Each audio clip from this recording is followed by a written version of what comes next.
Olá pessoal, comandante Leonardo Matos aqui, esse é o nosso Conexão Geo número 207, hoje é sexta-feira, 28 de outubro de 2022.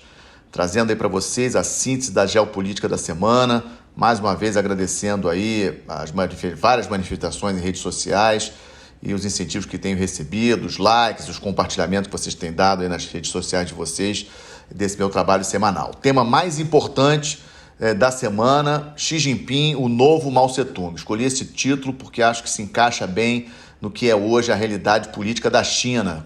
No último domingo, foi o último dia do 20º Congresso do Partido Comunista Chinês e o Xi Jinping ele apresentou o restante do Comitê Central, ele mais outros 6 políticos chineses escolhidos. E ficou claro que o Xi Jinping ele deu uma limpada, digamos assim, tanto no nível mais alto, que é o Comitê Central, formado por 7, ele mais 6, né, como também pelo Politburo, que é um nível abaixo, totalizando 25. Ele realmente deu uma limpada, só colocando gente favorável a ele. Um terceiro mandato inédito de mais 5 anos, isso é muito significativo. Durante a semana, no primeiro discurso do Xi Jinping, também nas outras manifestações dele, ficou claro alguns pontos, né, principalmente um foco maior na questão da segurança, um foco maior na questão digamos assim, da autossuficiência tecnológica, muito importante, voltou a falar da questão dele ser uma potência moderna já em 2035 e terem aí, no aniversário de 100 anos da República Popular da China, em 2049, que a China seja realmente a líder do mundo, né? O país mais importante do mundo em todas as expressões do poder.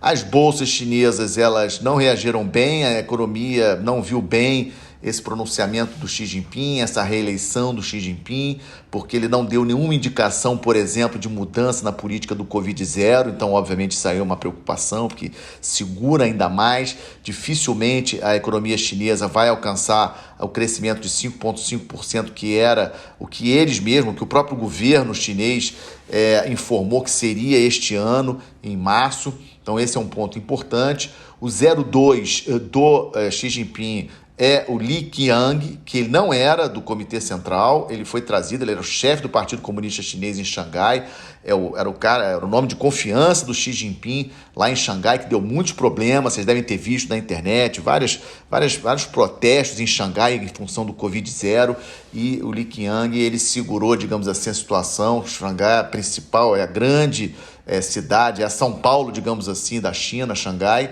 e o Xi Jinping já escolheu o Li Qiang para ser o 02, como se fosse uma posição aí de primeiro-ministro da China. O Li Qiang assume efetivamente somente em março. E aí uma coisa interessante também, que acredito que alguns de vocês tenham visto, foi aquela cena no final, né, na última reunião do Congresso, da saída do Hu Jintao forçada. Hu Jintao está com 79 anos, foi presidente da China antes do Xi Jinping, e o Hu Jintao ele foi, digamos assim, convidado a se retirar ali da mesa central. E dá para ver nas imagens que aquilo ali foi forçado, não era vontade dele sair dali. E num dos vídeos que saiu depois, um segundo, terceiro vídeo que saiu sobre essa cena, deu para perceber que o Hu Jintao tinha um papel assim na mesa, na frente dele, que foi retirado por um outro político chinês que estava ao seu lado, como se dando uma indicação de que ele queria ler alguma coisa no Congresso e que o Xi Jinping não queria que ele lesse aquele papel. Lógico que a gente não tem certeza do que é, a gente sabe como é que são as coisas na China, isso é apenas uma especulação de quem viu a cena com cuidado, e realmente faz sentido. Por quê? Porque o Xi Jinping ele limpou tanto o Comitê Central como o Politburo, que é o segundo nível na hierarquia do Partido Comunista Chinês. Lembrando que o Partido Comunista Chinês tem 97 milhões de afiliados, e ele tem essa pirâmide hierárquica, né? E o Xi Jinping deu essa limpada, inclusive, de aliados do Hu Jintao, né? Ele tirou todos os aliados do Hu Jintao desse nível maior, digamos assim, do comando do Partido Comunista Chinês. Isso é, sim, uma mudança muito significativa, porque quando Mao Tse-tung morreu em 76, o Deng Xiaoping assumiu. Uma das as mais importantes modificações que ele fez foi justamente criar essa trava, digamos assim, no regime político chinês, que impedia, ou seja, que limitava que o presidente chinês a ficar 2 mandatos de 5 anos. E agora não tem mais esse limite. Então, realmente, Xi Jinping pode ficar ad eterno. Logicamente que a política chinesa, os outros políticos chineses não gostaram, porque já tinha essa tradição desde 78 de ter esse revezamento. E nós, aqui do lado democrático do mundo, digamos assim, temos isso como uma coisa razoável, pelo menos o revezamento, a alternância de poder como parte da democracia. Não estou chamando a China de democracia, estou apenas explicando que o regime, na forma como a Constituição limitava 2 mandatos, o que era razoável. O Xi Jinping agora, 3º mandato, mais 5 anos, ele tem grandes desafios pela frente, colocar aí a economia chinesa no trilho, mas tem essa questão da política do Covid-0, que ele tema em prosseguir. Ele tem esse desafio da independência tecnológica, é um grande desafio para a China. Sabíamos aí das sanções impostas, aí, das novas sanções impostas pelos Estados Unidos. Então o Xi Jinping frisou bastante essa questão da independência tecnológica. Uma questão importante que é a crise demográfica, a curva demográfica chinesa é uma curva perigosa de envelhecimento. A população média chinesa é mais velha do que a população de vários outros países, inclusive os Estados Unidos, né? A Índia é muito mais nova, por exemplo. Então isso é uma preocupação. Vocês lembram daquela política do filho único na China, né? Isso já mudou, mas até a China voltar a ter uma curva demográfica mais razoável, isso demora, né? Então essa questão da demografia é um ponto importante. O Xi Jinping, obviamente, apostando muito na questão do desenvolvimento militar para poder atingir plenamente aquela situação de superpotência em 2049, como ele falou, e a questão da reunificação de Taiwan, que eu já tenho falado aqui muitas vezes. Isso aí é uma questão de tempo. A China vai ter que invadir Taiwan, porque pela paz a China não vai conseguir trazer Taiwan novamente a fazer parte da China. Então vocês não tenham dúvida que isso aí é. A questão que todos perguntam, lógico, é quando que isso vai acontecer. Quanto mais tempo passar, mais Taiwan vai se armar. Ao mesmo tempo, quanto mais tempo passar, a China também vai se armar. Então é um jogo, né? O que é melhor para o Xi Jinping? Ele esperar o seu país, a China, se armar mais, ter forças armadas mais robustas, ou ele efetivamente tentar agora alguma coisa com relação a Taiwan? Porque quanto mais o tempo passar, mais Taiwan vai se armar. Vamos mudar de assunto, vamos atualizar a questão da guerra da Ucrânia, importante. Guerra importantíssima aí, com causas aí, grandes consequências aí para o mundo, nós já estamos vendo durante esse ano todo. Na parte política, 2 eventos que eu trago para vocês. Ocorreu aí um encontro aí promovido pela igreja no domingo passado, segunda-feira, lá em Roma, né? Alguns líderes compareceram, Emmanuel Macron da França, por exemplo, presidente da Itália, etc. O Papa Francisco foi que fechou, né? Fez o fechamento desse evento, a cerimônia de encerramento lá em Roma. E o que me chamou a atenção foi exatamente algumas coisas que o Macron falou, que ele disse que a paz depende mais agora da Ucrânia. Vejam bem, né? Ali meio que nas entrelinhas do que o Macron falou, tipo como se a paz depende do que a Ucrânia aceita como paz. Então, mais uma vez, aquilo que eu tenho falado para vocês, esse acordo de paz entre Rússia e Ucrânia vai depender muito do que o Zelensky, do que o povo ucraniano vai aceitar perder em termos de território. Lembrando que hoje a Rússia ocupa ali parte do sul e do leste da Ucrânia, mais a Crimeia, e essa é a grande questão do momento, né? Ou seja, para a gente discutir, para a gente pensar a paz na Ucrânia, a Ucrânia vai ter que abrir mão de território. Qual território que a Ucrânia vai querer abrir mão? Hoje eu acho que ela não vai abrir mão de nada.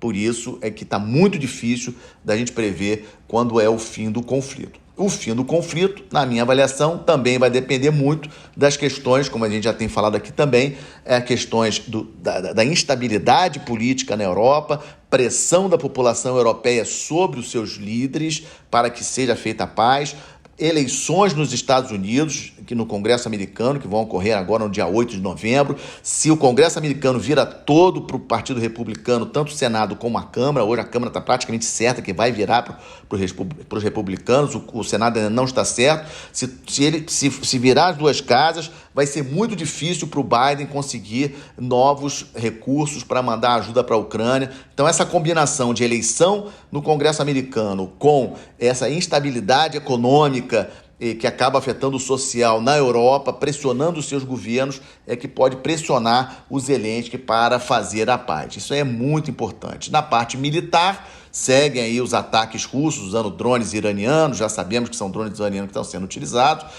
Teve muito papo de uso de bomba suja, né? Um acusando o outro que ia usar bomba com material radioativo, etc. Logicamente isso cria uma instabilidade muito grande e a prioridade para a Ucrânia segue a região de Kherson, ali no sul da Ucrânia, logo à frente ali da Crimeia. Vamos seguir acompanhando, importantíssimo essa questão da guerra da Ucrânia. Na parte do Estamos de Olho, novo primeiro-ministro do Reino Unido confirmou o Rishi Sunak. O Rishi Sunak fez parte do governo do Boris Johnson. Ele perdeu na disputa que ele teve com a Liz Truss. Ele tinha perdido, a Liz Truss ganhou dele. O Rishi Sunak, ele é neto de indianos, né? E o sogro dele é um bilionário da Índia, dono da Infosys, uma empresa aí, uma gigante de tecnologia indiana. Então, a riqueza do Rishi Sunak, por causa da esposa, por causa do sogro, é uma riqueza bastante considerável, acima, inclusive, tem essa brincadeira, né? Inclusive acima da riqueza do rei Charles, né? E o Rishi Sunak... O que esperar desse Reino Unido com o Rishi Sunak? Ele tem pouca experiência, ele se tornou deputado em 2015 apenas, tem 42 anos, né? É um economista de relativo sucesso, nada de especial, ou seja, eu acho que falta estrada, eu acho que falta, digamos assim, mais experiência para o Sunak dominar assim um país tão complexo, tão importante como o Reino Unido. Tanto é que eles já adiaram o anúncio aí das mudanças econômicas, dos ajustes a serem feitos, que seria anunciado agora na próxima semana, já jogaram para o dia 17 de novembro. Então essa é a preocupação. Inclusive o próprio Sunak falou que não vai nem na COP27, que vai acontecer no Egito, de 6 a 18 de novembro, porque a prioridade é arrumar a casa e poder lançar aí para os ingleses o plano dele de governo 17 de novembro. Lembrando que as eleições no Reino Unido têm que ser convocadas até janeiro de 2025. Os conservadores estão no poder, mas obviamente que os trabalhistas estão muito em cima e vão pressionar muito o Sunak. Vamos ficar de olho nessa situação. Reino Unido, um país importantíssimo. Com relação aos protestos no Irã, essa semana tivemos aí os 40 dias, a marca, digamos assim, né, dos 40 dias da morte daquela manifestante, daquela iraniana, daquela jovem iraniana que estava protestando.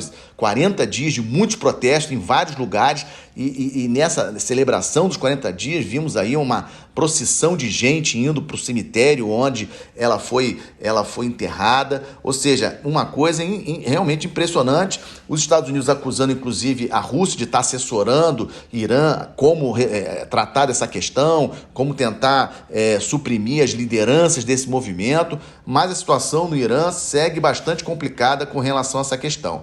E em paralelo com essa questão do Irã, que tem muito a ver com o Irã, eu sempre falo nisso, Israel vai para sua eleição, mais uma eleição agora na terça-feira, importantíssimo, é a 5ª eleição em Israel em menos de 4 anos. Pode ser que o Benjamin Netanyahu volte como primeiro-ministro, e a gente sabe que a linha do Benjamin Netanyahu é uma linha mais dura, muito dura com relação ao Irã. Então vamos seguir de olho aí eleições em Israel nessa terça-feira e seguir de olho nos protestos iranianos.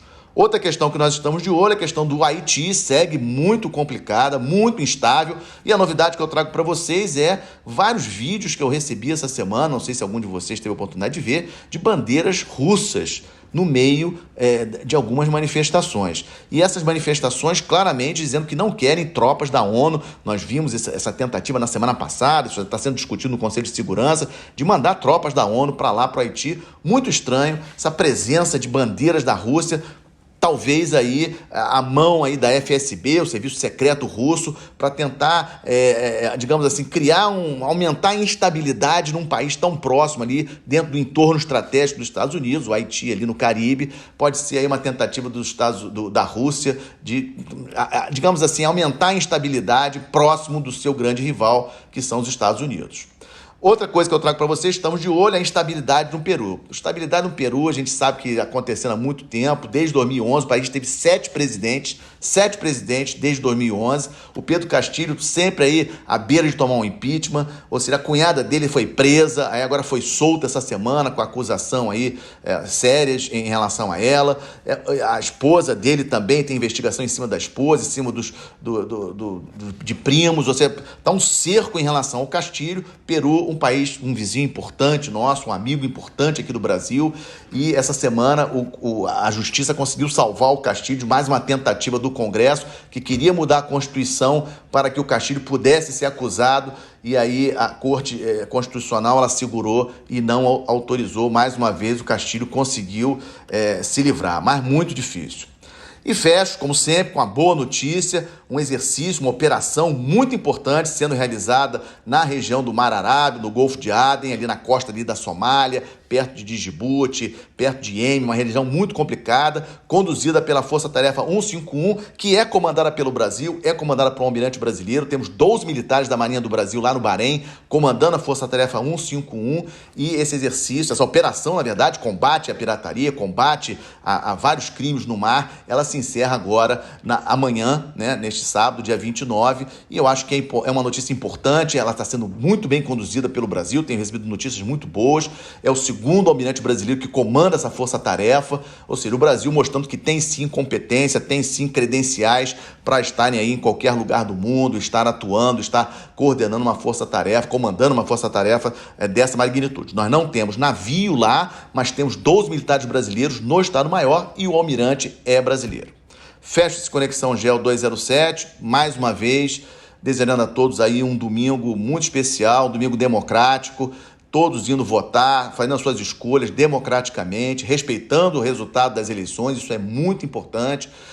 Lembrando que vários países, várias pessoas nesse planeta não têm essa mesma liberdade que nós temos. Lembrem da Coreia, pensem na Coreia do Norte, pensem na China, pensem no Vietnã, países em que não tem, a população não tem essa mesma liberdade que nós vamos ter de exercer neste próximo domingo. Um excelente final de semana, uma boa semana, até a próxima sexta-feira. Muito obrigado.